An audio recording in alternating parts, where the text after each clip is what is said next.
ನೋಡ್ರಿ ಗಣಿತ ಸರಿಯಾಗಿ ಬಿಡಿಸ್ರಿ, ಸರಿಯಾಗಿ ತಿಳ್ಕೊಂಡು ಬಿಡಿಸ್ರಿ. ಬಿಡಿಸೋದಾಯ್ತಂದ್ರೆ ಹೇಳ್ರಿ, ನಾ ತಿಳಿಸ್ತೀನಿ. ಹಾಂ, ಏನು ಹೇಳ್ಯಾನ ಎಲ್ಲರೂ ಬೋರ್ಡ್ ಕಡೆ ನೋಡ್ರಿ. ಇವೆಲ್ಲ ಶೇಕಡ ಲೆಕ್ಕಗಳು ಯಾವ್ಯಾವ ಟೈಪ್ ಬರ್ತಾವ. ಒಂದೆರಡು ಗಣಿತ ನೀವು ಕಲಿಯೋದರಿಂದ ಬರೋದಿಲ್ಲ. ಎಷ್ಟು ನಮೂನಿ ಗಣಿತ ಇರ್ತಾವ, ಎಷ್ಟು ಹೆಚ್ಚಾಗ್ತದೆ. ಒಂದು ಸಂಖ್ಯೆಯನ್ನು 7/5ರಿಂದ ಗುಣಾಕಾರ ಮಾಡಿದಾಗ ಆ ಸಂಖ್ಯೆ ಎಷ್ಟು ಪ್ರತಿಶತ ಹೆಚ್ಚಾಗುವುದು. ಪ್ರತಿಶತದಾಗ ಕೇಳ್ಯಾನಂದ್ರೆ ಏನು ಬರ್ಕೋಬೇಕು ನೀವು? ಆ ಸಂಖ್ಯೆ 100 ಆಗಿರಲಿ. ನೋಡ್ರಿ, ಆ ಸಂಖ್ಯೆ 100 ಆಗಿರಲಿ. ಆ ಸಂಖ್ಯೆ 100 ಎಂದು ತಿಳಿಯುವ. 100 ಸಂಖ್ಯೆ, ಆ ಸಂಖ್ಯೆ 100 ಆಗಿರಲಿ. ಅದಕ್ಕೆ ಎಷ್ಟರಲ್ಲಿ ಗುಣಾಕಾರ ಮಾಡ್ರಿ ಅಂತ ನಮ್ಮ 100 ಗುಂಡ್ಲೆ 7/5. ನೋಡ್ರಿ, 7/5ದಿಂದ ಗುಣಾಕಾರ ಮಾಡ್ರಿ. 7 1 7 20. 27 ಎಷ್ಟು? 140. ಹೆಚ್ಚಳ ಬರೋಬ್ಬರಿ. ಹೆಚ್ಚಳ ತಕ್ಕೋಬೇಕಲ್ಲ. ನೀವು ತಿಳ್ಕೊಂಡ ಸಂಖ್ಯೆ ಎಷ್ಟು? 100 ಅದ. ಈಗ ಆದದ ಅಂಕೆ ಎಷ್ಟದ? 140 ಮೈನಸ್ 100 ಬರೋಬ್ಬರಿ 40% ಹೆಚ್ಚಳ. ಆನ್ಸರ್ ಇಸ್ ಈಕ್ವಲ್ ಟು %40 ಹೆಚ್ಚಳ. ನೋಡ್ರಿ, ಇಷ್ಟೇ. ತಿಳ್ಕೊಳ್ಳಲ್ಲೇ ಬಹಳ ಮಹತ್ವ ಇರ್ತದೆ.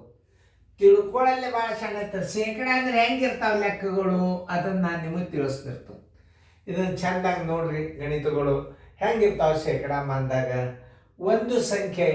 ಒಂದು ಸಂಖ್ಯೆಯನ್ನು 7/5ರಿಂದ ಗುಣಾಕಾರ ಮಾಡಿದಾಗ ಆ ಸಂಖ್ಯೆ ಎಷ್ಟು ಪ್ರತಿಶತ ಹೆಚ್ಚಾಗುವುದು. ಆಮೇಲೆ ನೀವು ಇದು ಭಿನ್ನ ರಾಶಿ ಅದ ಅಂತಂದ್ರೆ ಇನ್ನೊಂದು ರೀತಿ ಒಳಗೆ ತಿಳಿಸ್ತೇನೆ. ಆ ಸಂಖ್ಯೆ 1 ಆಗಿರಲಿ. ಭಿನ್ನ ರಾಶಿ ಅದನ್ನ ಓಕೆ. ಆ ಸಂಖ್ಯೆ 1 ಆಗಿರಲಿ. 1 ಆಗಿರಲಿ. 1ಕ್ಕೆ ಎಷ್ಟರಲ್ಲೇ 7/5ರಲ್ಲಿ ಗುಣಾಕಾರ ಮಾಡ್ರಿ. ಎಷ್ಟಾಯ್ತು ನೋಡ್ರಿ? 7/5 ಆತಿಲ್ಲ ನೋಡ್ರಿ. ಪ್ರತಿಶತ ಕೇಳೋಣ. 1ಕ್ಕೆ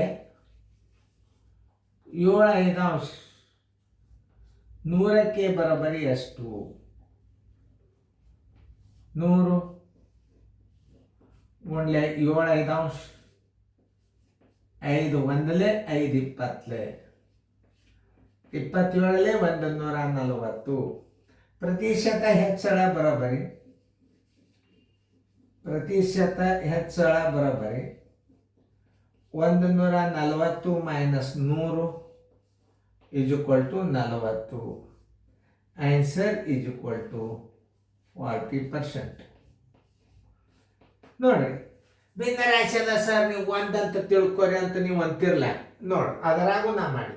ನಾ ಏನು ಹೇಳಿದೆ, ಹಿಟ್ಟಿತ್ತಂದ್ರೆ ಹೋಳಿಗೆ ಮಾಡ್ರಿ, ಕಡಬ ಮಾಡ್ರಿ, ಚಪಾತಿ ಮಾಡ್ರಿ, ಪುರಿ ಮಾಡ್ರಿ, ಬೇಕಾದ ಮಾಡ್ರಿ.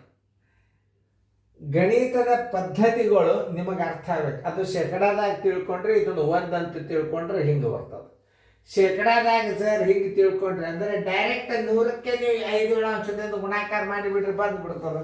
2 ರೀತಿ ಗಣಿತಗಳನ್ನು ತಿಳಿಸಣ್ಣ. ನೀವು ಯಾವಾಗ ಬೇಕಾದ ರೀತಿ ನಿಮ್ಗೆ ಸರಿ ಅನಿಸ್ತದೆ ಆ ರೀತಿ ಮೇಲೆ ನೀವು ಮಾಡಿಕೊಡ್ರಿ. ರೀತಿಯೆಲ್ಲ ಚೆನ್ನಾಗಿ ಬಿಡಿಸ್ಕೊಡ್ರಿ.